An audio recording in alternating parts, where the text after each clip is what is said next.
Bonjour à tous, comme vous avez pu le voir sur la miniature, dans cette vidéo on va parler de handstand walk et plus particulièrement de la position du scorpion, qui n'est pas une mauvaise position en soi, à condition qu'elle soit bien exécutée.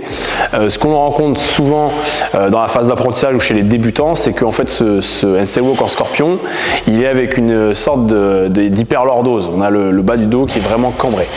Et en soi, ça fonctionne, ça permet de marcher vite. Par contre, c'est dangereux pour la santé. Vous risquez de vous faire mal au bas du dos puisque les fessiers sont totalement désengagés. Pourquoi est-ce que les gens marchent comme ça au début? Ça peut être dû à plusieurs choses. La première, ça va être un manque de mobilité au niveau des épaules, notamment en flexion d'épaule ou en ouverture thoracique. Le deuxième, c'est peut-être tout simplement un manque de technique. Simplement, les gens n'ont pas compris comment fonctionnait le mouvement, c'est-à-dire que l'objectif, c'est d'aligner les appuis les uns au-dessus des autres, d'avoir les mains, les coudes, les épaules, le tronc et les hanches sur une seule et même ligne pour générer de la stabilité.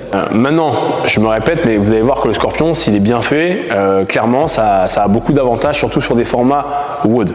Mais avant de penser à faire du scorpion, vous devez absolument apprendre à maîtriser le handstand walk jambes tendues. Pourquoi est-ce qu'on apprend jambes tendues?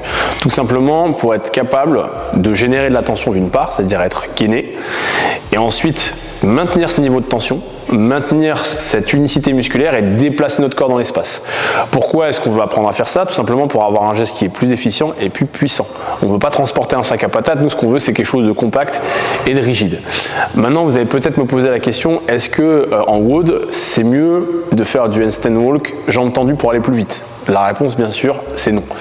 Clairement c'est un mouvement qui est plus lent, qui est certes plus contrôlé mais qui est plus lent, et à partir du moment où c'est plus lent, ça veut dire qu'on passe plus de temps en tension, donc on se fatigue plus les épaules, et au-delà de ça, comme c'est plus lent, on peut faire aussi moins de répétitions dans un temps donné. Donc encore une fois, c'est pas ce que je ferais moi si je devais faire un WOD, mais vous devez absolument passer par là. Parce qu'en fait, moi, ce qui m'ennuie le plus, c'est pas le fait que les gens fassent du scorpion, c'est qu'ils ne sachent faire que cette technique-là. Pourquoi? Parce que en fait, la gym, l'évolution, elle se fait à travers le mouvement. Alors qu'en haltéro, l'évolution, elle se fait à travers une charge. Je m'explique. Si là, demain, on vous demande de faire du handstand walk et d'enchaîner ça avec des free strict HSPU ou des free keeping HSPU, si vous ne savez faire que du handstand walk en scorpion, vous n'allez pas avoir les bons placements pour pouvoir initier les HSPU et du coup, vous allez basculer en avant. Alors qu'au contraire, si vous savez faire jambes tendues, vous allez pouvoir rebasculer sur cette technique et là, vous allez pouvoir rentrer dans le format. Donc en fait, ce qu'il faut savoir faire, c'est toutes les variantes et pas juste une seule, pas celle qui est la plus économe en WOD uniquement. Donc maintenant que vous savez faire le handstand walk jambes tendues, on va créer notre première adaptation pour essayer d'avoir un mouvement un peu plus rapide et un peu moins coûteux. Et ce qu'on va faire, on va faire tout simplement la même chose qu'on fait quand on marche. Quand vous marchez dans la rue, quand vous marchez dans la vie, vous ne marchez pas tout droit comme ça, vous n'êtes pas complètement rigide. Vous avez un petit mouvement de balancier au niveau des bras. C'est ce que font les mannequins de manière très exagérée. Je pense que vous voyez un petit peu l'image. Et nous, on va faire la même chose sur les mains.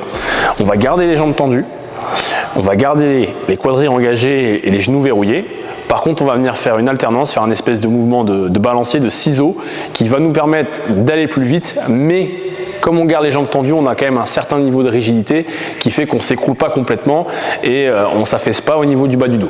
Ensuite, on a une deuxième version si on veut adapter un petit peu le handstand walk. Cette fois-ci, on va garder les jambes serrées, toujours. Il n'y aura pas de ciseaux. Il n'y aura pas de mouvement de balancier, par contre on va diminuer le bras de levier. C'est comme ça qu'on diminue la difficulté en gymnastique, on diminue le bras de levier. Je prends l'exemple des toast to bar, si je garde les jambes tendues c'est plus dur que si à un moment je viens fléchir et ensuite je viens mettre un kick. Là ça va être le même principe.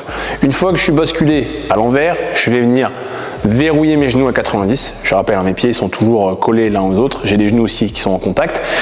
Et donc je diminue le bras de levier, pareil, ça va me permettre d'avoir un mouvement qui va être plus rapide, moins coûteux. Et enfin, si vous regardez bien, on a notre dernière version où en fait on va mixer le va-et-vient, donc le fait de ciseauter et le fait de fléchir les genoux, pour nous donner ce qu'on appelle justement en CrossFit le fameux scorpion.